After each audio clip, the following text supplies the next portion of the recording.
मूक माटी कसवाते हम सभी कर रहे हैं। आचार्य विद्यासागर जी द्वारा विरचित। मंगलम भगवान वीरो मंगलम गौतम गणी मंगलम कुंद कुंदाद्यो जैन धर्मोस्तु मंगलम। नमो अरिहंताणम नमो सिद्धाणम नमो आयर्याणम नमो उवज्जायाणम नमो लोये सवसाहुणम। पंच परमेष्ठी भगवान की जय। सभी लोग नौ बार नमोकार मंत्र पढ़ लें।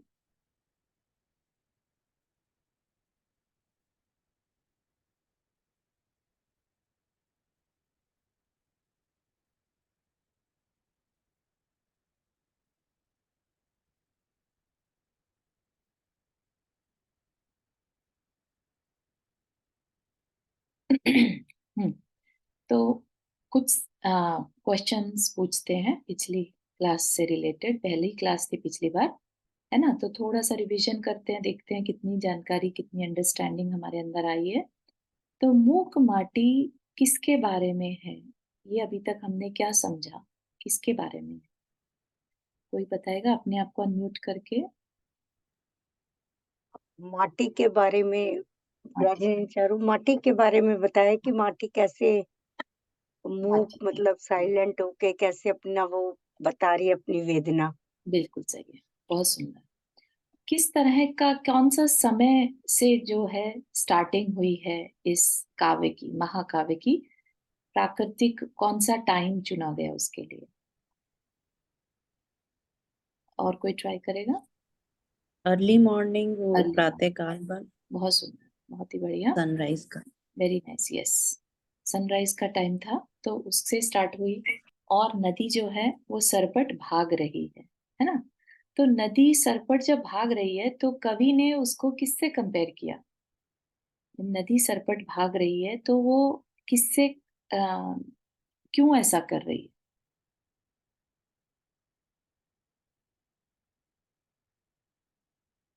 क्यों नहीं वो रुकती चलती, इस तरह से चली जा रही है? क्यों सरपट क्यों चल रही है? Any guess?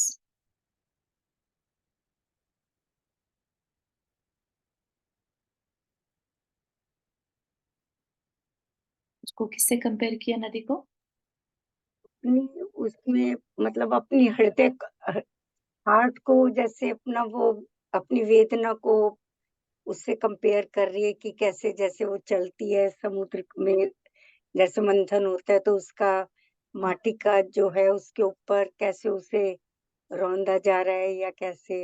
आई थिंक हाँ, नहीं नहीं, नदी जो बह रही है और वो सरपट भाग रही है बस, उसको किससे कंपेयर किया? एक सत पथ के पथिक से। प्रतीक से। ठीक है? जो एक सही रास्ते पर चलने वाला जो राही होता है, उसको ये मतलब नहीं होता कि वो गलत जा रहा है, पीछे मुड़कर किसी से पूछूं, रुकूं, कोई मतलब नहीं है। उसको सिर्फ अपने लक्ष्य की ओर बढ़ते चले जाना है, क्योंकि उसको पता है वो सही रास्ते पर जा रहा है। ठीक है? तो उसके उससे कंपेयर किया नदी को। ठीक। अच्छा, यहाँ पर पवन जो है, बहती हुई पवन एक मैसेज दे रही थी। वो मैसेज क्या था? पवन का बहना हमें क्या मैसेज दे रहा है?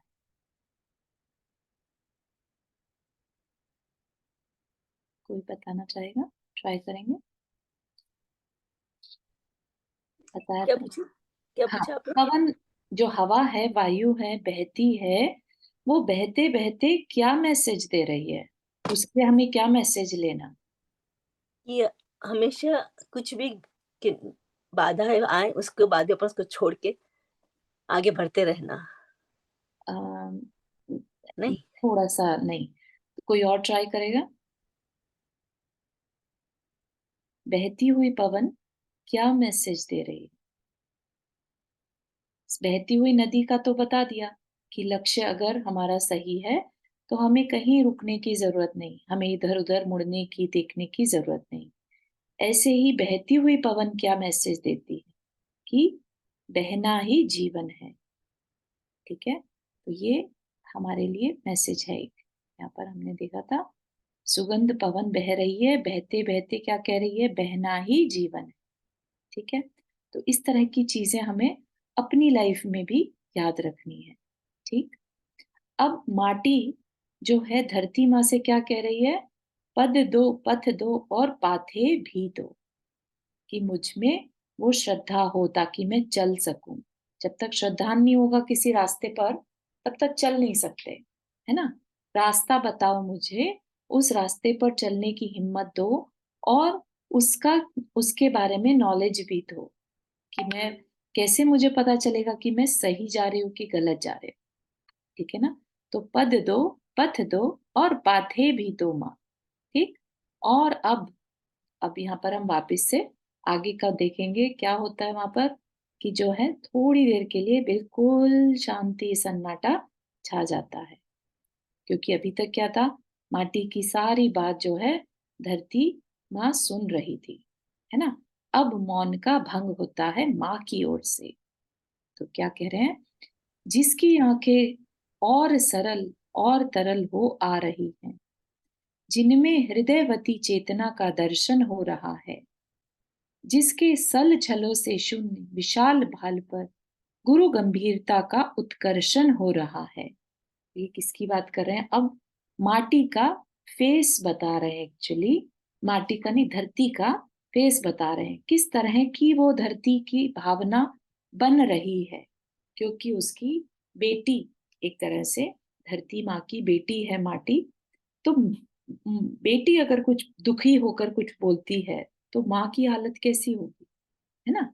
तो और माँ भी ऐसी जो बहुत गंभीर है, ठीक है, उसको ऐसा लग रहा है कि मैं इस बेटी के लिए क्या कर दूं, है ना, क्योंकि उसे समझ आ रही है कि वो दुखी है। ठीक।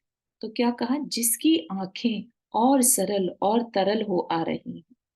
तो एक लेडी की कल्पना करी है एज अ धरती माँ, है ना? माँ क्या? एक स्त्री। ठीक। तो उनकी आंखें में क्या है? तरल, तरल होती है, लिक्विड कब हो जाती है आंखें? भर आती है ना आंखें, है ना? और आंखें भरती हैं तो क्या है? हृदयवती चेतना का दर्शन।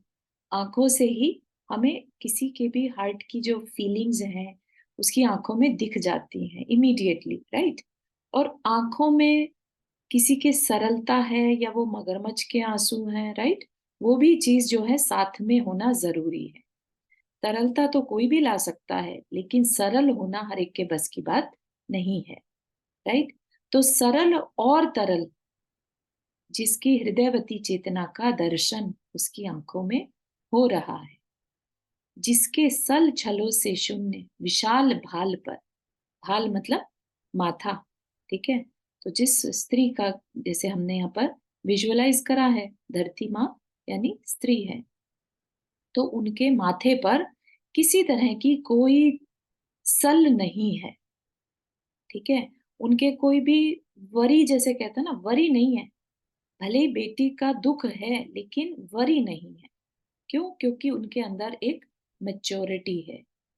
उसकी वजह से पता चलता है कि उनके अंदर कितनी गंभीरता है, ठीक है ना? तो हम दूसरे की दुख को देखकर अगर खुद दुखी हो जाएं, चिंता में हो जाएं, जैसा हालत उसकी हो रही है ऐसी हालत हम भी कर लें, तो हम उसको कभी गाइड नहीं कर पाएंगे, है ना? कभी नोटिस किया हो, हम दुनिया भर के लोग जो है मुनि महाराज के पास जाते हैं, साधु के पास जाते हैं, अपनी कितनी भी तकलीफ सुनाएं, उनकी आंखों में पानी नहीं आता उस तरह से जैसे हम रोने लगते हैं, राइट? क्योंकि उनके अंदर गंभीरता है, उनके अंदर बड़प्पन है, उनके अंदर उस बात को समझने की शक्ति है, ठीक है ना? तो इसी तरह से जो धरती माँ है, उनके भी किसी तरह की कोई सिलवट उनके माथे पर नहीं आई। गुरु गंभीरता का उत्कर्षण हो रहा है, अंदर ही अंदर जो है गंभीरता बढ़ रही है, क्योंकि वो क्या है, माटी उनसे क्या मांग रही है? पद दो, पथ दो और पाथे भी दो। सिंपल चीज नहीं मांग रही है, कुछ बड़ा मांग रही है ना? वो अब इस पर्याय से अपने को छुटाना चाहती है, ठीक है ना? तो सिंपल बात नहीं मांग रही है, इसलिए वो भी उस चीज को बहुत ध्यान से सुन रही है, राइट? अब वो कहने वाली है कुछ। जिसके दोनों गालों पर गुलाब की आभा ले, हर्ष के संवर्धन से दृग बिंदुओं बिंदुओं का अविरल वर्षण हो रहा है, विरह रिक्तता अभाव अलगाव भाव का भी शैने शैने अपकर्षण हो रहा है। नियोग कहो या प्रयोग सहज रूप से अनायास अनन्य आत्मीयता का संस्पर्शन हो रहा है, और वह धृति धारणी धरती कुछ कहने को आकर्षित होती है, सम्मुख माटी का आकर्षण जो रहा है। ठीक, तो क्या कहा, धरती माँ जिसके की एक स्त्री है वो, है ना, आंखों में गीलापन है, हृदय में भावनाएं हैं, राइट। उसके दोनों गाल क्या हो गए, आभा, गुलाब की आभा, थोड़े पिंकिश, ठीक है।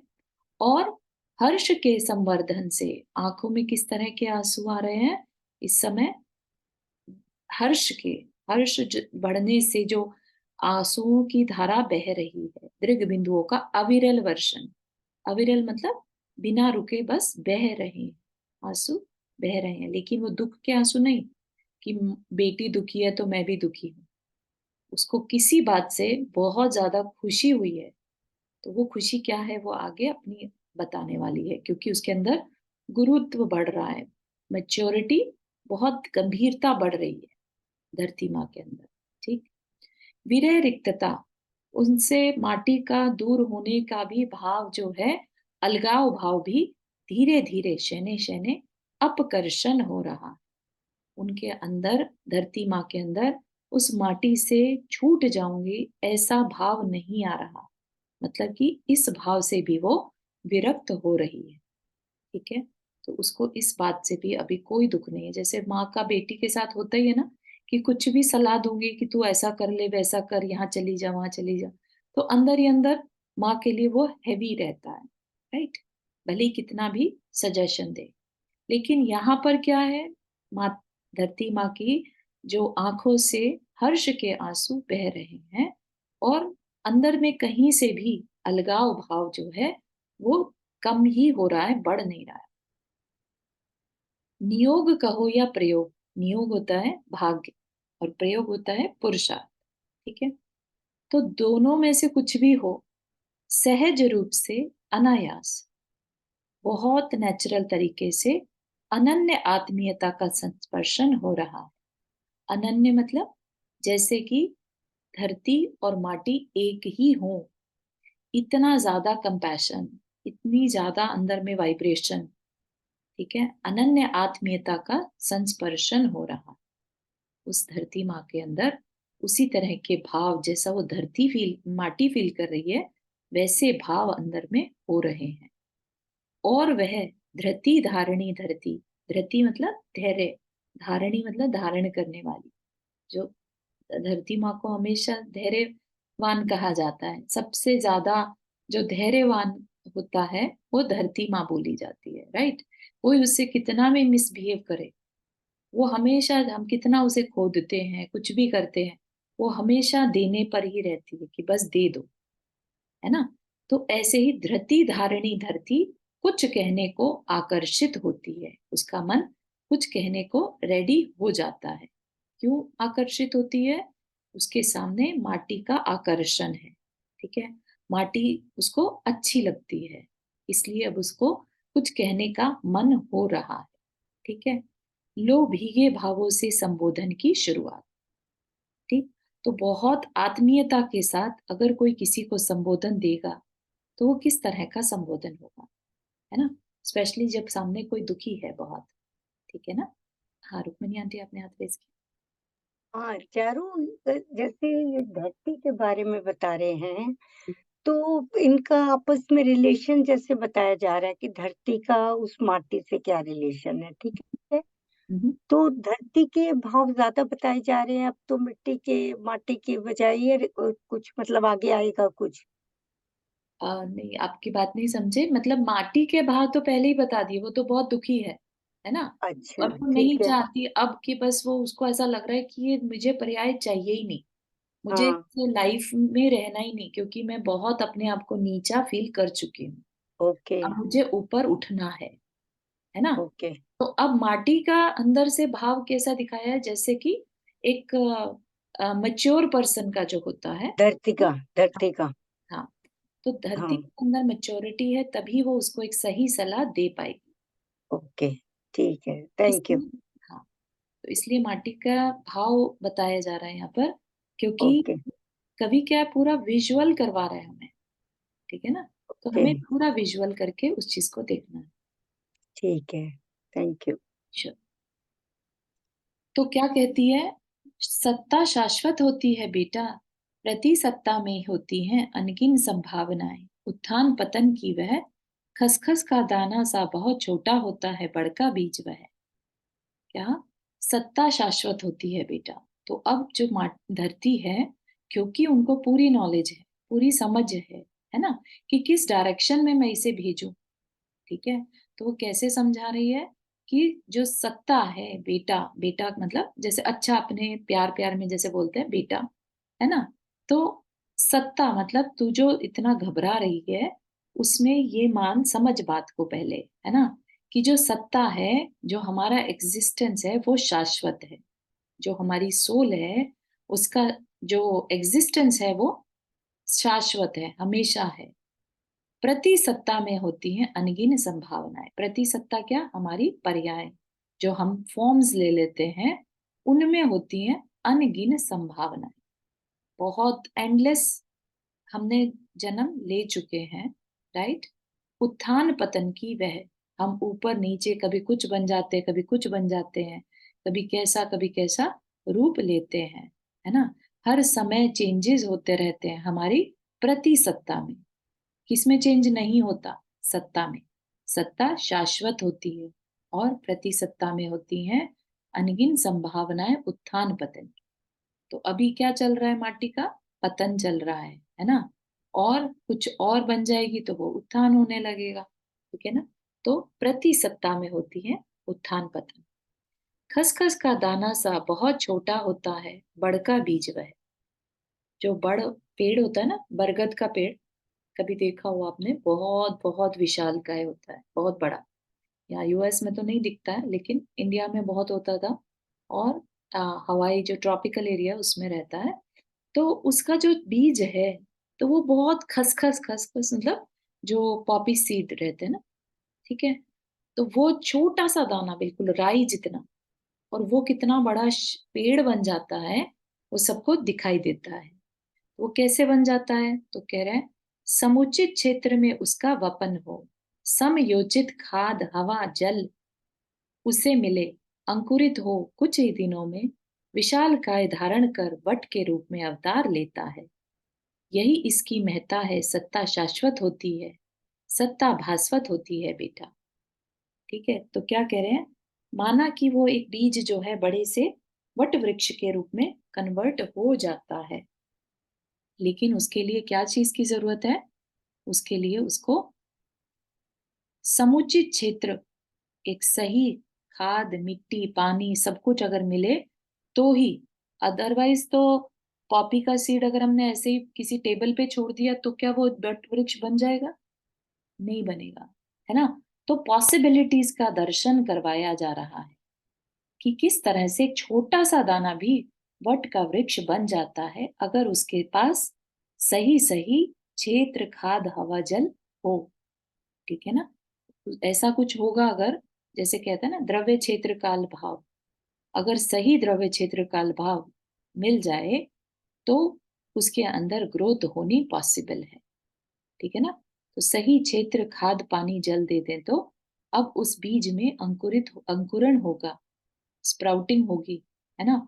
और कुछ ही दिनों में वो एक विशाल काय पेड़ बन जाएगा, ठीक। लेकिन उसके लिए रिक्वायरमेंट्स क्या है, कि सही टाइम पर पानी दिया जाए, खाद दी जाए, मिट्टी क्षेत्र है ना कैसा हो, बंजर ना हो, राइट, ऐसा हो जिसमें कि बढ़ने की शक्ति हो। उस क्षेत्र की भी तो क्वालिटी होनी जरूरी है ना। हर जगह वट का वृक्ष नहीं हो सकता, और ट्रॉपिकल एनवायरनमेंट चाहिए उसके लिए। तो इसी तरह से वो माटी को समझा रही है कि माटी की सत्ता में तो इतनी क्षमता है कि अगर हमें द्रव्य क्षेत्र काल भाव अच्छा मिल जाए तो हम भी कहाँ के कहाँ पहुंच जाएं, है ना। इसी जो आत्म तत्व है हमारा, इसी में भगवान बनने की क्षमता है, ऐसा रूप दिखाया जा रहा, ठीक है ना। अगर हमें भी सही द्रव्य क्षेत्र काल भाव मिल जाए तो हम में भी भगवान बनने की क्षमता है। तो हम अपने आप को बहुत गिरा हुआ, बहुत छोटा ना समझें। तो ये क्या कहा जा रहा है? इसलिए यही इसकी महत्ता है। तो यह जो हम उस बीज की वैल्यू को समझें कि जिस दिन उसे सही खाद पानी मिल जाएगा, उस दिन वो वट का वृक्ष रूप ले लेगा। ऐसे ही जिस दिन हमारी आत्मा को सही द्रव्य क्षेत्र का भाव मिल जाएगा, हम भी ऊंचाइयों की तरफ निकल पड़ेंगे। तो क्या कहा? रहस्य में पड़ी इस गंध का अनुपान करना होगा। आस्था की नासा से सर्वप्रथम समझी बात। ठीक है, तो पहले तो इस पर हमें विश्वास करना होगा। उस बीज के अंदर तो घुसकर कोई नहीं देख सकता ना कि बीज बनेगा कि नहीं बनेगा पेड़। एक तरह से सबसे पहले तो उस पर फेथ किया जाता है। उस वट के वृक्ष को जब एक किसान या एक पर्सन जो भी है उसको मिट्टी में बोता है, उसको ये नहीं मालूम रहता कि ये वट वृक्ष बन जाएगा कि नहीं जाएगा। वो सिर्फ अपना कार्य करता है, राइट? फेथ रखता है कि ये इसकी शक्ति है तो होगा ही होगा। ठीक है ना? राइट अवे वो उसको रिजल्ट मिल जाता हो ऐसा भी नहीं। पेशेंटली उसको वेट करता है कुछ दिनों में, तब जाके वो एक पेड़ का रूप लेता है। ठीक है ना? तो रहस्य में पड़ी इस गंध का अनुपान करना होगा। ये एक तरह का अंदर ही अंदर डीप इंसाइट है बेसिकली, कि हम सबके अंदर वो आत्म तत्व है। ठीक, उसको हमें एक्सेप्ट करना होगा। वो एक रहस्य है बेसिकली, क्योंकि वो इंटरनल है, किसी को दिखाई नहीं दे रहा। ठीक है, आस्था की नासा से गंध का अनुपान करना होगा, मतलब कि उसको एक्सपीरियंस करना होगा। आंखों से दिख जाए ऐसा कुछ नहीं है ये, हमें उसको एक्सपीरियंस करना होगा। ठीक, और यह भी देख कितना खुला विषय है कि उजली उजली जल की धारा बादलों से झरती है, धरा धूल में या धामिल धूमिल हो दलदल में बदल जाती है। वही धारा यदि नीम की जड़ों में जा गिरती है, कटुता में ढलती है। सागर में जा गिरती लवणाकर कहलाती है वही धारा बेटा। विषधर मुख में जा विषहाला विषहाला में ढलती है। सागरीय शुक्तिका में गिरती स्वाति का काल हो मुक्तिका बनकर झिलमिलाती है बेटा, वही जलीय सत्ता। ये एक साथ पढ़ा किस लिए? क्योंकि ये किसकी बात कर रहे हैं?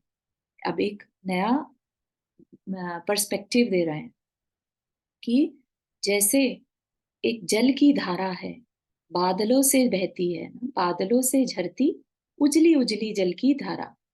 ठीक है, ये भी एक नया विषय है। क्या कह रहे हैं? कि जो जल की धारा अगर धूल में जा गिरे तो क्या होता है उसका? दलदल में बदल जाती है। ठीक है, तो एक बार थोड़ा सा ऊपर करोगे, एक भास्वत क्या नाम आया था? ये सत्ता भास्वत होती है बेटा, भास्वत क्या मतलब? भास्वत मतलब जैसे हमारा ब्राइटनेस। ओके, सत्ता हमेशा ब्राइट होती है। ओके। ठीक है, सत्ता शाश्वत मतलब हमेशा रहने वाली, हाँ, और सत्ता भास्वत हमेशा अच्छा, अच्छा, अंदर में ब्राइटनेस रहती है, उसमें ठीक है, कभी भी डिप्रेशन ठीक, नहीं आता। ठीक, ठीक है, थैंक यू। बड़े डीप मीनिंग है इनके। हाँ जी, ये प्योर हिंदी है एक्चुअली। हाँ, बिल्कुल।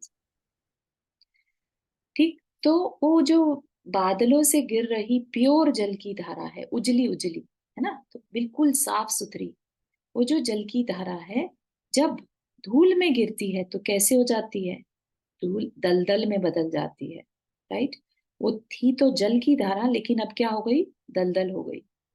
वही धारा अगर नीम की जड़ों में जा गिरेगी तो नीम के निम्बोलियां कभी किसी ने खाई हो, पत्तियां खाई हो, बहुत कड़वी होती है।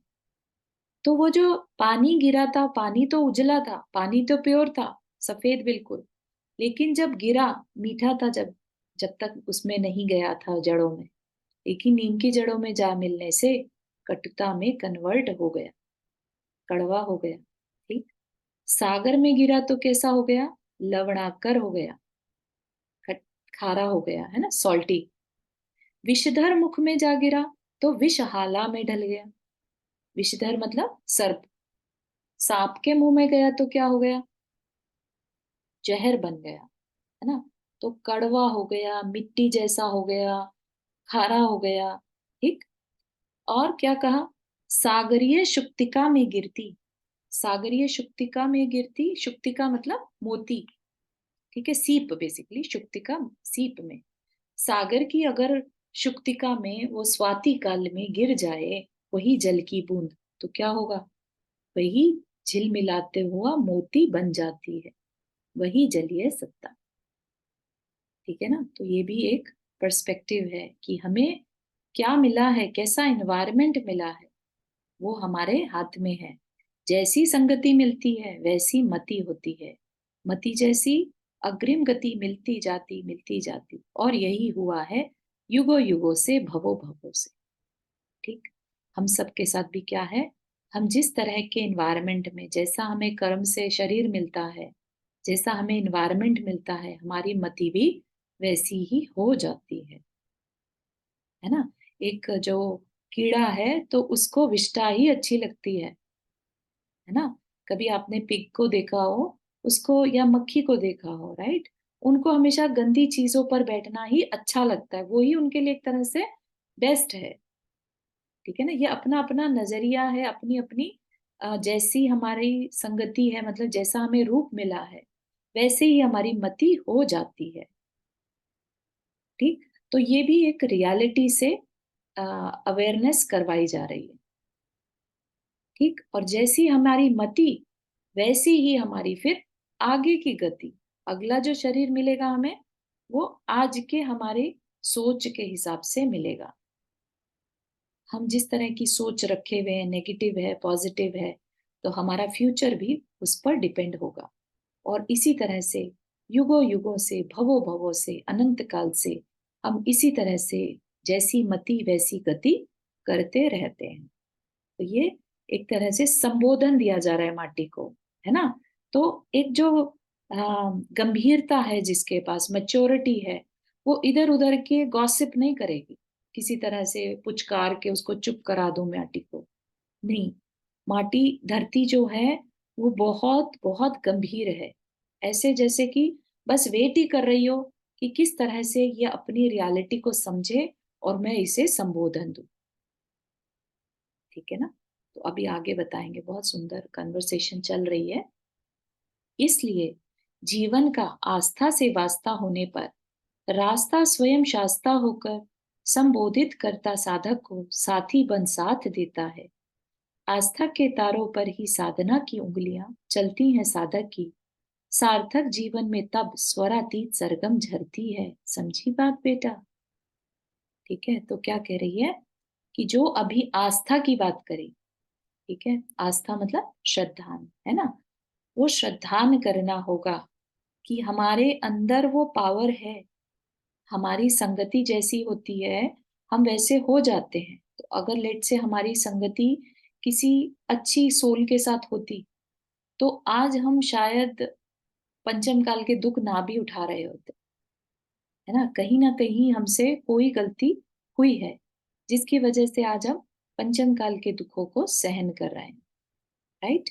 तो ऐसे ही जो हमारे अंदर जो कैपेसिटी है एक दाने से वट वृक्ष बनने की, या एक आत्मा से जो एक माटी जो है एक इंद्रिय जीव है, उससे वो भगवान तक बनने की उसके अंदर क्षमता है। तो ये एक विश्वास है, आस्था है। ठीक है ना। तो जीवन का आस्था से वास्ता होने पर जब हमारी लाइफ में भी इस तरह का एक विश्वास आ जाता है कि हाँ हम भी अपना कल्याण कर सकते हैं, तो क्या होगा, रास्ता स्वयं, रास्ता स्वयं शास्ता होकर, शास्ता मतलब उपदेशक, बताने वाला, रास्ता स्वयं शास्ता होकर संबोधित करता साधक को साथी बन साथ देता है। तो जो रास्ता है जिस पर कि चल कर के उस साधक को अपना कल्याण करना है, वह रास्ता ही उसका इंटरनल गाइडेंस जो है उसकी शुरू हो जाती है। करना क्या है, सिर्फ आस्था से वास्ता करना है, आस्था से इंट्रोडक्शन, आस्था से स्टार्टिंग करनी है कि हाँ मेरे अंदर वो क्वालिटी है। ठीक है ना। तो ये चीज भी हमारी एक लाइफ का बहुत बड़ा टर्निंग पॉइंट बन सकता है। हमारे लिए रास्ते फिर अपने आप खुलते चले जाएंगे। हमें कहाँ तक काम करना है? रास्ता आस्था करनी है। ठीक। और उसके लिए पहले ही बता दिया कि जो वट का वृक्ष है, छोटा सा बीज होकर भी एक वट वृक्ष बनने की क्षमता रखता है। ऐसे ही हम भी भगवान बनने की क्षमता रखते हैं। ठीक। आस्था के तारों पर ही साधना की उंगलियां चलती हैं साधक की। सार्थक जीवन में तब स्वरातीत सरगम झरती। क्या कह रहे हैं? स्वरातीत सरगम मतलब एक बहुत सुंदर म्यूजिक कब चलेगा? जब वीणा के तार बज रहे हो बहुत सुंदर तरीके से। ठीक। तो यहाँ पर जो वीणा के तार हैं वो क्या कहा? आस्था के तार। ठीक है। उस आस्था के कारण ही अगर साधना की उंगलियां चल पड़े उस वीणा पर तो क्या निकलेगा? स्वरातीत सरगम, जिसमें कि कोई स्वर मतलब बियॉन्ड इवन जो शब्द कह लीजिए, ऐसी सरगम झरने लगेगी तो वह जीवन जो है सार्थक कहलाने लगेगा। तो आस्था से स्टार्टिंग करनी है, आस्था के तारों पर साधना की उंगलियां चलानी है। तो आस्था और साधना दोनों को करने से तब क्या होगा? जीवन में स्वरातीत सरगम झरने लगेगी। समझी बात बेटा? ना? यहाँ तक के बात समझ में आ रही है? फील फ्री, अगर यहाँ पर कुछ भी डिस्कशन या कुछ भी पॉइंट नहीं समझ में आया तो नहीं मार्टी। नहीं, समझ तो आ रहा है। काफी गूढ़ चीज है। हम्म। मतलब वही कुछ इसी टाइप से अपने शरीर और भगवान को ले सकते हैं या नहीं? कि जैसे मिट्टी जो है, माटी जो है हमारा शरीर है, हाँ, और भगवान जैसे हम लोगों को जैसे ये चीजें बताई कि कैसे कैसे पेड़ों में बिल्कुल करके हो रहा है, तो वैसे बिल्कुल ही सही। हम लोग हर जगह माटी की जगह पर अपने को रखना है। अपने को रख के। हाँ, बिल्कुल नहीं, सही बहुत ना? बहुत अच्छा है, बहुत बढ़िया। Right. मतलब काफी डीप है, अगर ध्यान से इसको सुनो और पढ़ो तो। इसीलिए इसको अध्यात्म का मतलब बहुत डीप मीनिंग, हाँ अध्यात्म का, इससे लाइफ चेंजिंग इसको हाँ, कह सकते हैं। नहीं बस वो माटी को अपने आप में रख के चलो कि माटी हम है, बिल्कुल और सही। फिर वो जो हम्म, हम्म, ठीक है। फिर क्या कहती है? और तूने जो अपने आप को पतित जाना है ना? माटी कह रही थी कि मैं बहुत पतिता हूँ, पातिता हूँ, औरों के द्वारा त्यक्ता हूँ, है ना? तो ये जो तूने अपने आप को पतित जाना है, लघुतम माना है, यह अपूर्व घटना इसलिए है कि तूने निश्चित रूप से प्रभु को, गुरुतम को पहचाना है। कितनी सुंदर बात है कि ये अपूर्व घटना है कि तूने जो अपने आप को नीचा माना है। ठीक है ना? जब हम अहंकार में रहते हैं ना तो हमें कुछ दिखता नहीं है, हमसे बड़ा कोई है ये हमें नहीं नजर आता, है ना? हम अपने को ही सब कुछ समझते हैं। तो ये बहुत बहुत अपूर्व घटना इसलिए कही कि ये एक तरह से सरेंडर की सिचुएशन है। अपने आप को उसने समर्पित कर दिया कि मैं कुछ नहीं हूं। पहले अपने एग्जिस्टेंस को मिटाना होगा, जो करंट एग्जिस्टेंस है अपना, तब जाके हम उसमें। अब ये देखिए ना कि बीज है ना? बीज बीज ही बना रहे तो क्या वृक्ष बन पाएगा कभी? बीज अपने अस्तित्व को खत्म करता है तब जाके पेड़ बनता है। उस बीज को फटना पड़ता है, खत्म होना पड़ता है, तब जाके उसमें से अंकुरण होता है। ठीक है ना? तो यहाँ पर भी ये माटी जो है अपने आप को बिल्कुल सरेंडर करने के लिए रेडी है। ऐसा धरती माँ उसको रियलाइज करवा रही है कि ये एक अपूर्व घटना है। इसका मतलब है कि तूने प्रभु को या अपनी उस शाश्वत सत्ता को, गुरुतम को पहचाना है। ठीक है? तूने अपने अंदर उस गुरुतम को पहचाना है कि हम, हाँ, कुछ और है जो मुझसे इस पर्याय से बड़ा है। ठीक है ना? अभी तक अगर हम अपने को ही बड़ा मानते रहेंगे तो फिर हम अपना कल्याण कभी नहीं कर पाएंगे। राइट? हमसे इस पर्याय से अभी जो हमारी करंट सिचुएशन है उससे भी कुछ बेटर है, तब जाके हम कुछ एफर्ट ले पाएंगे। राइट? तो ये चीज बहुत सुंदर है। चारू दीदी, अपूर्व घटना मतलब? अपूर्व घटना मतलब बड़ा अनयूजुअल होना। अनयूजुअल मतलब कि बहुत ही पहले कभी नहीं हुई। अपूर्व होता है जिसका कोई कंपैरिजन ना हो। अच्छा, अपूर्व, अच्छा। पूर्व मतलब पहले, मतलब नहीं होना, जो कभी नहीं हुई। उस माटी की हुँ, लाइफ में ऐसी घटना कभी नहीं हुई, इसलिए उसने इसको कैसे रिकॉग्नाइज किया कि ये तुम्हारी लाइफ में होने वाली अपूर्व घटना है। अच्छा, ठीक, ठीक।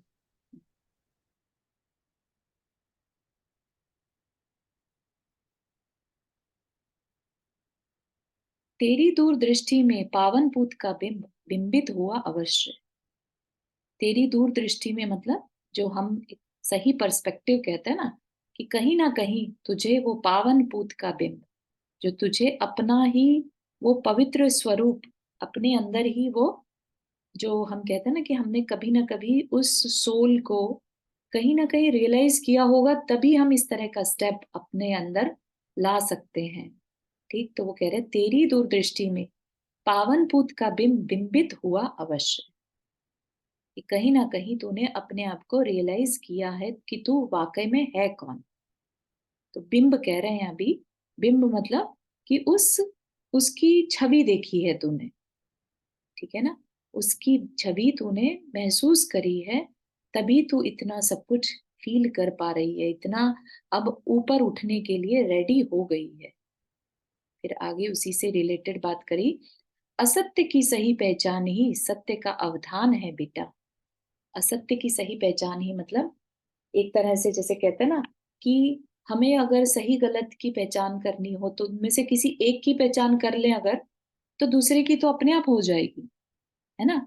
तो ये कुछ उसने किसी चीज को गलत माना, तो जो सही है इसका मतलब उसे पहचान हो रही है, राइट।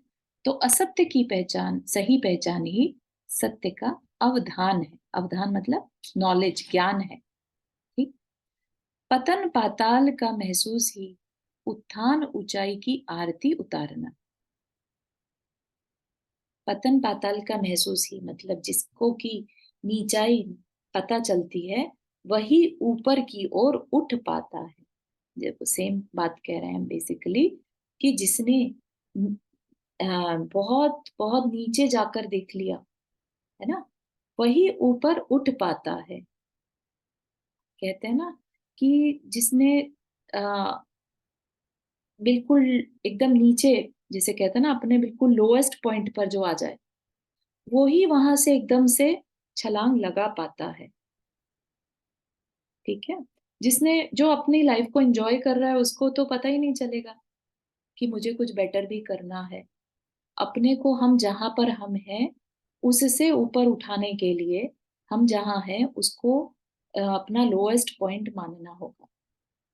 ठीक है ना, कि हम अब और इससे ज्यादा और हमें ये दुख नहीं झेले जाते। ठीक है ना, हम क्या कहते हैं, हमेशा यही तो कहते हैं, भले ही हम किसी राजा के बेटे भी हों, ठीक, वो भी क्या करते हैं, अपना सब कुछ, सब वैभव कैसे छोड़ देते हैं। उसमें उन्हें सार नहीं दिखता। उन्हें लगता है कि ये तो मैंने अनंत काल से बहुत बार इस्तेमाल कर लिया इंद्रियों के विषय को, अब मुझे ये नहीं चाहिए। ठीक है ना, अब मुझे अपनी आत्मा को ऊपर उठाना है। तो पतन पाताल का महसूस ही उत्थान ऊंचाई की आरती उतारना है। आरती मतलब यहाँ पर उसके गुणगान करना। ठीक, तो हम ऊंचाई की आरती उतार रहे हैं।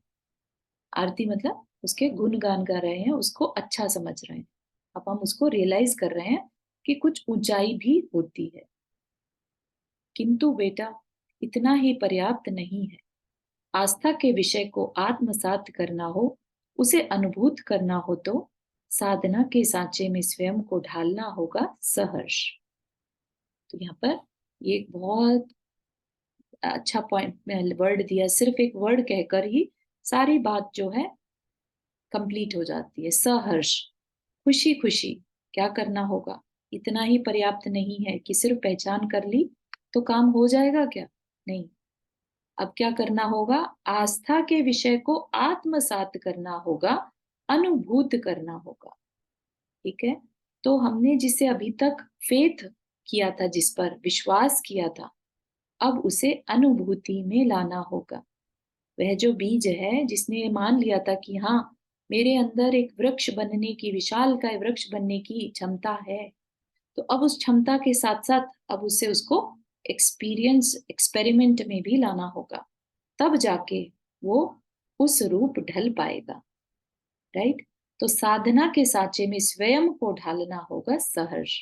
तो अब वो बीज जो है मिट्टी में वपन होने के लिए तैयार हो गया, अपने अस्तित्व को खोने के लिए। उस मिट्टी में उसको फिर जल मिले नहीं मिले, उसका क्या हाल होगा, उसे कोई परवाह नहीं। वो रेडी हो गया, है ना, कि ठीक है, मुझे वृक्ष बनना है। तो साधना के सांचे में स्वयं को ढालना होगा सहर्ष। ठीक है ना? तो ये बहुत बहुत एक तरह से हमारी ही कहानी है। राइट? तो हमें अगर अपने को कुछ ऊंचाइयों तक पहुंचाना है तो साधना के सांचे में ढालना होगा। पहले क्या करना था? आस्था से वास्ता। ठीक? अब उस आस्था से आगे बढ़कर उसको अनुभूत करना होगा। साधना के सांचे में स्वयं को ढालना होगा सहर्ष। ठीक है ना? बात समझ में आ रही है? बहुत बढ़िया। बस अपने बहुत आप को अच्छा। रख के चलते हुए सुन रहे हैं, बहुत ही बढ़िया। बहुत अच्छा। पर्वत की तलहटी से भी हम देखते हैं कि उत्तुंग शिखर का दर्शन होता है, परंतु चरणों का प्रयोग किए बिना शिखर का स्पर्शन संभव नहीं। तो यहाँ पर भी एक और एग्जाम्पल दिया कि हमें वो चीज दिख भी जाए, ठीक है, मान लिया कि एक बीज से वृक्ष बन जाता है, या एक आत्मा में भगवान बनने की शक्ति है, ये सब जान लिया, लेकिन जैसे हमें तलहटी से पर्वत दिख तो रहा है, ठीक है, तलहटी होता है बेस, ठीक है, हम किसी भी पहाड़ के नीचे पहुंच जाएं तो हमें उसका शिखर तो दिख रहा है, उतंग शिखर का दर्शन तो होता है, लेकिन शिखर का स्पर्शन नहीं हो सकता। ठीक है, शिखर का दर्शन होना अलग बात है और शिखर का स्पर्शन अलग बात है। तो शिखर का दर्शन तो कैसे हो जाएगा? दूर से भी हो जाएगा, लेकिन स्पर्श करना है अगर शिखर का, तो चरणों का प्रयोग करना ही होगा, यानी साधना या पुरुषार्थ करना ही होगा। ठीक है, हम दूर से बस पर्वत की तलहटी में खड़े होकर उस पर्वत को निहारते तो रह सकते हैं, उसकी ब्यूटी को, लेकिन जब तक हम उसके टॉप पे ना पहुंच जाएं तब तक वो अनुभूति नहीं आ सकती। ठीक है ना? जो हम एक दूर से पहाड़ को देख कर और सोचें कि कितना अच्छा लगता होगा, कैसा मनोरम वहां पे फीलिंग आती होगी, इतनी ऊंचाई पर पहुंच के जब चारों तरफ का दृश्य दिखता होगा, कैसा दिखता होगा, है ना? तो हम विजुअल तो कर सकते हैं, लेकिन अनुभूति नहीं होगी। वो कब होगी? जब हम रियलिटी में उस शिखर के को स्पर्श करेंगे, और उसके लिए हमें उस पर चढ़ना होगा। ठीक है, तो मेहनत करनी होगी। तो मेहनत करने का मन बनवाया जा रहा है। हाँ हाँ, यह बात सही है कि आस्था के बिना रास्ता नहीं, मूल के बिना चूल नहीं, परंतु मूल में कभी फूल खिले हैं। ठीक है, तो क्या कह रहे हैं यहाँ पर? आस्था के बिना रास्ता नहीं। हमने पहले देखा पर्वत की तलहटी से, पहले हमने ऊपर देखा दूर से, हाँ जाया जा सकता है ना? तो हमने उस पर एक विश्वास किया कि हाँ ये रास्ता ऊपर तक लेके जाएगा। तो हमने आस्था के बिना रास्ता नहीं, मूल के बिना चूल नहीं। अगर फाउंडेशन नहीं है तो फिर ऊपर कैसे जाएंगे? नीचे पहले पहुंचना पड़ेगा, तभी तो ऊपर चढ़ेंगे हम।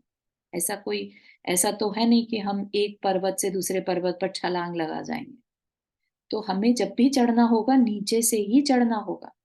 तो मूल के बिना चूल नहीं। चूल मतलब टॉप, उसकी चोटी। ठीक, परंतु मूल में कभी फूल खिले हैं? मूल जो होता है फाउंडेशन, मूल जिसे हम जड़ भी कहते हैं, जड़ का फूल कहाँ खिलते हैं? हमेशा पेड़ के ऊपर, कभी भी जड़ में फूल नहीं खिलते। मूल में कभी फूल खिले हैं? फलों का दल वह दोलायित होता है चूल पर ही आखिर। हाँ हाँ, इसे खेल नहीं समझना, यह सुदीर्घकालीन परिश्रम का फल है बेटा। ठीक है, फलों का दल मतलब फूल हैं, फल हैं, वो कहाँ पर होंगे? चूल पर ही। चूल मतलब टॉप पर ही, है ना? बाहर जो पार्ट दिखता है हमें, वो ही, है ना? दोलायित होता है मतलब झूलता हुआ दिखता है, लाइक टंगा हुआ, लटका हुआ दिखता है, कहाँ? चूल पर ही। लेकिन इसे खेल नहीं समझना, कोई आसान बात नहीं है। यहाँ पर ये भी साथ में समझाया जा रहा है। यह सुदीर्घकालीन परिश्रम का फल है बेटा। किसी के अंदर ऊपर चढ़ने के भाव होना भी बहुत पहले के किसी बहुत लंबे काल के परिश्रम का फल होता है। ठीक है ना? तो कहने को दूर से पेड़ लगे हैं, वहां पर पर्वत की चोटी है, हम जाएं वहां पर, उन पेड़ों पे जो फूल लगे हैं, फल लगे हैं, उनको मिल जाए हमें, हम उसको वहां पर इंजॉय करें, है ना? लेकिन ये कोई आसान नहीं है, हमें पूरा रास्ता चढ़ना होगा, है ना? और उस परिश्रम के बाद ही फिर वो हमें फलों का दल जो है मिल पाएगा। ठीक है ना? तो यहीं तक रखेंगे आज का। यहाँ तक कि किसी को कुछ शेयर करना है?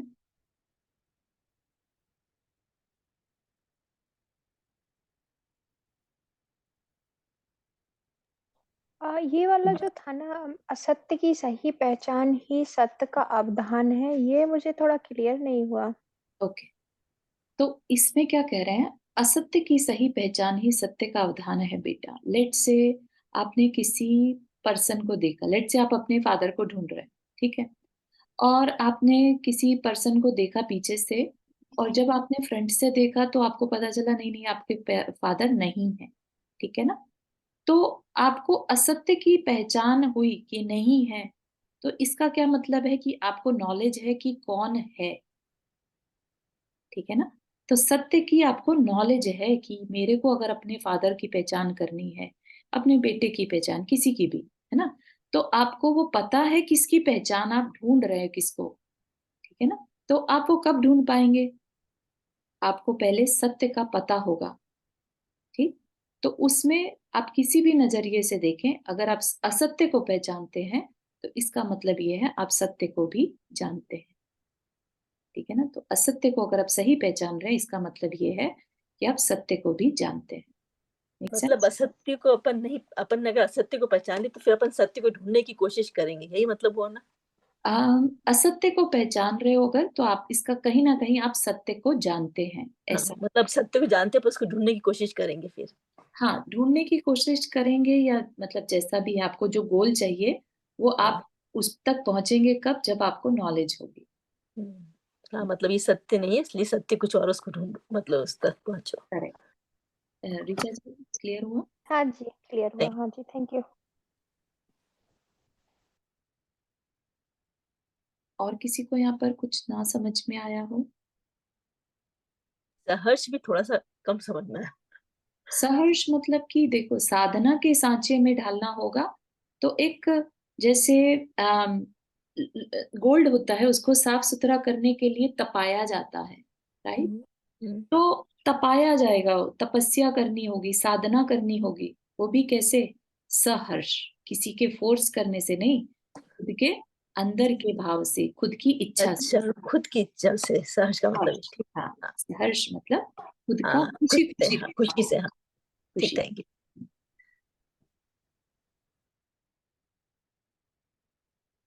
ठीक है, कुछ पूछ रहे हैं इससे पहले कि वी एंड द क्लास? हाँ, नंदा जी, आपने हाथ रेज किया।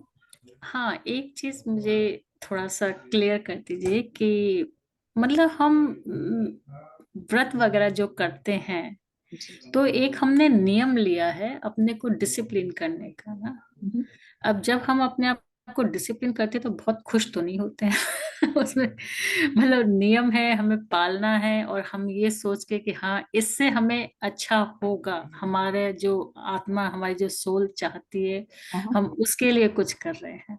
हाँ, तो ये भाव क्या इनफ नहीं है? सहर्ष में हमें बड़ी खुशी हो रही है, मुझे खुशी तो नहीं होती, हाँ, लेकिन क्योंकि मैंने एक नियम लिया है अपने को डिसिप्लिन करने का और ये जान मतलब इसका पर्पस मालूम है कि ये ठीक, हमारे लिए अच्छा है। ठीक बात है। तो आप जो कह रहे हैं कि भाई ये जो व्रत नियम लेते हैं, कई बार तकलीफ भी होती है, ऐसा लगता नहीं है कि हम बहुत खुशी खुशी कर रहे हैं, ठीक है। आपसे क्वेश्चन अगर मैं पूछूं कि नॉन वेज आप नहीं खाते तो आपको इस बात की खुशी होती है कि दुख होता है? सोचते ही नहीं है इस बारे में। हाँ, लेकिन कभी कोई पूछे और आप बड़े उससे बताना चाहें किसी को, अरे हम नहीं खाते, तो आपको कैसे भाव रहते? मेरे आजकल बहुत ही बैलेंस रहते हैं, बहुत इसमें मैं हाँ मैं नहीं कुछ कहूंगी, मतलब नहीं खाते तो नहीं खाते, क्योंकि आई बॉर्न इन दैट हाँ फैमिली पर हाँ, नहीं खाने का है, तो मैंने राइट। शुरू से नहीं खाया। लेकिन जो लोग खाने के बाद जो छोड़ते हैं, मैं उसके लिए तारीफ करती हूँ, उनकी अनुमोदना करती हूँ। हाँ, बहुत अच्छा।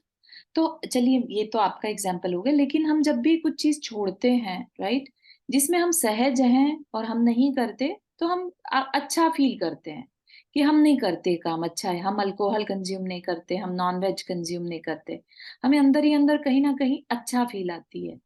व्रत उपवास की बात यह है कि हमारी उसकी प्रैक्टिस नहीं है, इस वजह से हमें थोड़ी तकलीफ होती है जब शारीरिक, तो हमें ऐसा लगता है कि हम ये तकलीफ उठा के क्यों कर रहे हैं, मतलब इसमें क्या फायदा है हमें। कई बार ऐसी भी सिचुएशन आ जाती है जब हमें याद दिलाना पड़ता है अपने आप को, नहीं नहीं ये मेरे आत्मा के कल्याण के लिए, राइट, जस्ट बिकॉज उसकी प्रैक्टिस नहीं है। ठीक है ना? तो इस वजह से अपने अंदर वो फीलिंग आती है, लेकिन धीरे धीरे जो होगा उसके जब रिजल्ट्स दिखेंगे, टाइम के साथ, तो फिर हमें अंदर ही अंदर उस चीज के लिए भी हर्ष होगा। कभी कभी ऐसा भी होता है कि किसी चीज को करने का आपके अंदर से बहुत मतलब पता नहीं कैसे आपके पावर आ जाती है, क्या हो जाता है कि आप किसी बहुत मुश्किल चीज को बहुत आसानी से कर लेते हैं, हम्म, और फिर करते करते पता नहीं क्यों मेरे को तो ऐसे हो जाता है, अरे बहुत समय हो गया करते करते, मतलब मेरे को बोरियत आ जाती है करते करते। तो हाँ मैं कहती हूँ नहीं, अपने नॉर्मल रहो, हाँ हाँ, ठीक है। शांति से अपना नॉर्मल खाओ, और मैं फिर वो छोड़ देती हूँ जो है, तो मतलब चारू सहर्ष चारू वाली थोड़ा सा बातचीत इंटरप्ट नहीं आ रही। ये चारू थोड़ा सा वाली इंटरप्ट चीज। करूँ इसमें। ये जो हाँ करू करू वाली जो चीज है ना, मैं उपवास कर लूं, ये यही प्रॉब्लम है एक्चुअली। करू हाँ, करू वाली ये कर्ता बुद्धि जो होती है ना, वो प्रॉब्लम देती है बाद में एक्चुअली। हम्म, तो ये तो सहज, जैसे चारू जी ने अभी कहा कि सहज ही होना चाहिए, अपने आप ही भाव बनने चाहिए। हम्म, यह कि आपने ना यार, इससे हमारे को मतलब पुण्य मिलेगा, मैं व्रत करूं करूं करूं, ये करूं करने से फिर क्या होती है कि अब लगता है यार 24 घंटे का किया है, 23 घंटे हो गए, 1 घंटा और बचा है, कल तो 1 घंटे बाद तो खाना मिल जाएगा मेरे को। सही है। तो वो वहां पे प्रॉब्लम हो जाती बिल्कुल सही। Thank you uncle for sharing. Yes. है। Thank you. नहीं तो फिर अपने अंदर ये चीज हम कैसे लाएं, सहज वाली भावना? अब जैसे प्रैक्टिस से आएगी नंदा जी, अभी स्टार्टिंग स्टेज कह सकते हैं कि हमने कभी ये करा नहीं है, राइट। जो बच्चे, जो लोग स्टार्टिंग से करते आते हैं ना, उनको पता ही नहीं चलता कि उन्होंने व्रत उपवास कर लिया, फर्क ही नहीं पड़ा। ठीक है ना? नहीं, नहीं, कोई मैं कुछ व्रत ऐड खाना करूँ? छोड़ने वाली बात भी नहीं है। अब जैसे मैंने कुछ समय पहले वो भावना योग करना शुरू किया, जी। तो सुबह उठ के अर्ली मॉर्निंग शावर लेके और बैकयार्ड में बैठ के और मतलब करती थी, तो मेरे लिए मतलब सुबह बाहर बैठना, मतलब जैसे मैंने था कि मुझे ठंड में बैठना है, और ओवरकम किया कुछ समय से, शायद 1 साल भी, 1 साल तक किया होगा। अब पता नहीं क्यों मेरा वो छूट गया, और मुझे वो सुबह उठने की, क्योंकि 6 बजे उठने करने के लिए सुबह 5 बजे उठना पड़ता था, और वो सब कर जो था एफर्ट, अब वो एफर्ट करने का अंदर से वो आ ही नहीं पा रहा। उत्साह चला गया, दैट्स ओके। अभी क्या है ना, आपका स्टार्टिंग स्टेज होने से, और कई बार पर्सनालिटी ऐसी होती है कि हमें कुछ ना कुछ डिफरेंट करते रहना होता है, या हमें उसका रिजल्ट जैसा हम सोच रहे थे वैसा ना दिखे तो भी हमारे अंदर उतना इंटरेस्ट नहीं आता, राइट। तो ये चीज सिर्फ based on your expectation on what you are doing, ठीक है ना? तो उसमें आप चाहे तो वैरायटी ले आइए, गोल सेम रखिए, लेकिन प्रोसेस टूल्स डिफरेंट करते रहिए। ठीक है? बट ये वाली चीज बहुत अच्छा पॉइंट है, क्योंकि ये पता नहीं, मतलब मुझे जहां तक लगता है ये ह्यूमन नेचर है, हम सबके हम्म, साथ होता है। जैसे हम जाप करने बैठते हैं, हमने नियम ले लिया कि हम रोज जाप करेंगे नामोकार मंत्र की। अब हम जाप तो करते हैं, लेकिन थोड़े दो चार जब तक फेरे तब तक तो मन लगता है, उसके बाद मन भटकने लगता है, क्योंकि मन को इतनी देर तक एक कुछ जगह पे नया कंसंट्रेट चाहिए। करना तो बहुत मुश्किल है। हाँ, बिल्कुल सही है, ये मन की ही प्रवृत्ति है, एक्चुअली भटक जाता है जब हम कुछ चीज कंटिन्यूटी में करने लगते हैं ना, जब तक उसको कुछ नया ना दो वो बोर होने लगता है, राइट? तो ये सबके साथ होता है। महिमा जी एक कुछ कहना चाह चारू रहे थे? दीदी। हाँ, महिमा जी बहुत देर से क्या? हाँ, मैं इसमें ना एक तो ये कह रही थी कि जब हमारे गोल हम हाई सेट करें ना, जैसे आपने जैसे भावना योग का आपने शायद गोल सेट किया, तो आपने बोला कि सुबह सुबह मैं ठंड में बैठूं, तो एक बार आपका वो गोल सेटिस्फाई हो गया ना, तो वो भावना योग आपकी करने की इच्छा खत्म हो गई। तो हम गोल क्या सेट कर रहे हैं अपना, और जैसे जाप कर रहे हैं, तो अगर हम अपना गोल सेट कर दे कि अच्छा इतने दिन में मुझे इतने हजार या इतने लाख जाप करने हैं, अब उसमें आप उसको ऊपर नीचे कर लो कि आज 15 मिनट ही किया, एक दिन मैंने 1 घंटा कर लिया, तो उससे क्या होगा, गिल्ट फीलिंग नहीं आएगी कि यार मन नहीं लग रहा, जबरदस्ती कर रहे हैं। और एक ना व्रत उपवास के लिए एक द रीजन अपन व्रत उपवास करते हैं, क्योंकि जब हम खाना कम खाते हैं तो हमारी साधना अच्छी होती है, क्योंकि हमारा ब्रेन और हमारी बॉडी उस खाने को पचाने से बच जाती है, तो हम डीप ध्यान में जा सकते हैं। तो अगर ये चीज हमें पता है ना कि हम व्रत क्यों कर रहे हैं, पुण्य मिलेगा, कि पुण्य कब मिलेगा, जब उस व्रत में हम ध्यान में जाएंगे। अगर उस व्रत में हम 22 घंटे के बाद 2 घंटे हम आरत ध्यान में निकालेंगे कि कैसे ये टाइम निकले, कैसे ये टाइम निकले, तो हमने और धर्म ध्यान की बजाय हमने अधर्म ध्यान कर लिया। तो अगर हमारा गोल हमें पता हो ना कि जैसे व्रत कर रहे हैं, तो आज हम खाना कम खाएंगे, तो इसका मतलब ये है कि आज हम साधना ज्यादा करेंगे, आज हम स्वाध्याय ज्यादा करेंगे। तो आपका पीछे का बैकग्राउंड गोल क्या है? राइट, व्रत करना is the front end, background में आप अपने गोल हाई सेट कर लीजिए और उसमें वेरिएशन रख लीजिए कि मैं अपने आप को बांधूंगी नहीं, क्योंकि मन तो चंचल है। हाँ, मन कभी 15 मिनट में उठ जाएगा, कभी 2 घंटे भी मन कर जाएगा। तो वैसा करने से ना हम एक अपने आरत ध्यान नहीं लेके आएंगे मन में, बिल्कुल और गिल्ट भी नहीं लेके आएंगे। हाँ, तो ये सारी मन की प्रवृत्तियां, एक्चुअली मन बहुत जल्दी विचलित होता है, तो उसको किसी ना किसी तरीके से, अगर बहुत जल्दी डिस्करेज हो जाता है, या उसका जो अभी बहुत उत्साह के साथ स्टार्ट किया था कोई काम, और अब थोड़े टाइम बाद फिर ढीला पड़ गया, है ना, तो फिर ऐसा कुछ करिए कि और एक्साइटमेंट फिर से बनी रहे। ठीक है ना? तो ये सबके साथ होता है। रितु बहुत आप कुछ अच्छा कह रहे थे? For sharing. हाँ चारू दीदी, यही बोल रही थी मैं कि ये इन्होंने जो क्वेश्चन किया वो सभी के साथ है कि थोड़े समय में हमें लगता है, लेकिन आज के जो आपके इसमें आपने महाराज जी ने बताया कि जो हम साधना कर रहे हैं, अब हम सभी करते हैं ये व्रत और उपवास, और हमारे सेम ऐसे ही फीलिंग होती है कि भाई अब बहुत हुआ, अभी थोड़े दिन रेस्ट करो, ऐसा आती है फीलिंग। लेकिन ये जो वर्ड इसमें आया बीच में कि साधना में अपना अस्तित्व हम सहर्ष मिटाकर वृक्ष की तरह बढ़ सकते हैं, है ना। तो अब मैं ये सोचूंगी कि भाई अगर अस्तित्व नहीं मिटाऊंगी तो फिर मैं आगे ग्रो नहीं कर पा रही हूँ। बहुत सही, बहुत सही। तो ऐसे इस पे ध्यान देने से हमें ये तकलीफ कम लगेगी जो शरीर की लग रही है। बिल्कुल नहीं, ये अस्तित्व चारू जी मिटाना है अपना। अरम योग के बारे में बोलते हैं, जैसे इन्होंने कई बोलते हैं ना कि भैया तुम्हारे वो मतलब सिर दर्द रहता है, तो आप 10 रोज तक आप ये अरम योग करो, तो आपको ये हो जाएगा। तो इसमें एक चीज है कि आपने टारगेट बना लिया कि 10 दिन करना है, हाँ, और एक तो आपने जिस तरीके से चारू जी ने बताया उस तरीके से आपने किया नहीं। दूसरा, जैन धर्म का जो भी होता है वो परिणामों की सिद्धि के लिए करा जाता है, इसीलिए कि मेरा सिर दर्द ठीक हो जाए। अब आपने देखा 10 दिन हो गए यार, कुछ हो तो रहा ही नहीं है, तो आपका विश्वास खत्म, फिर आपने काम ये करना छोड़ दो। ये थोड़ी सी अपने को, मैं भी ऐसा फील करता हूँ कि ऐसा कुछ ऐसा रीजन आता है, या तो अपन ने जिस तरह से बताया उस तरह से नहीं किया, या आपने 10 दिन को माना कि 10 दिन में हो जाएगा, उसका परिणाम ऐसा नहीं आ रहा है, तो आप सोचेंगे यार ये कुछ नहीं, बेकार टाइम खराब कर। Right right right. Goal setting के ऊपर बात हो गई, गोल बहुत हाई ले लिया, जिसकी वजह से भी हमारा मन डावाडोल हो जाता है।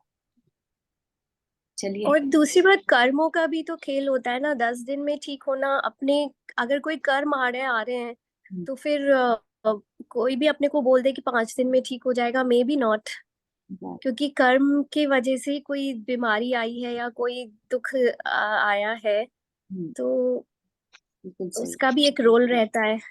बहुत अच्छा शेयर करा, वेरी नाइस। और ठीक है, अपन इस पे थॉट प्रोसेस देंगे सभी लोग, है ना, और अगली क्लास में फिर आगे की चर्चा करते हैं। जिनमानी स्तुति।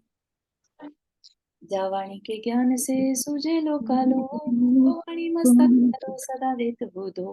हे जिनवाणी मारती तो भी जपो दिसपैरे जो तेरा शरणागए सो पावे सुख चैन। नाउ बाणम करना।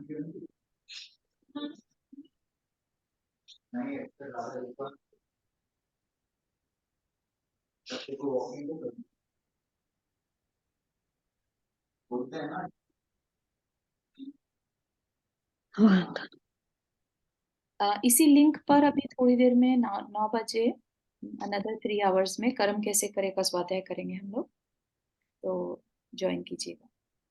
सभी को जय जिनेन्द्र। जय जय जिनेन्द्र श्री सभी को। राधे सभी को। जय जिनेन्द्र। जय जिनेन्द्र। जय जिनेन्द्र।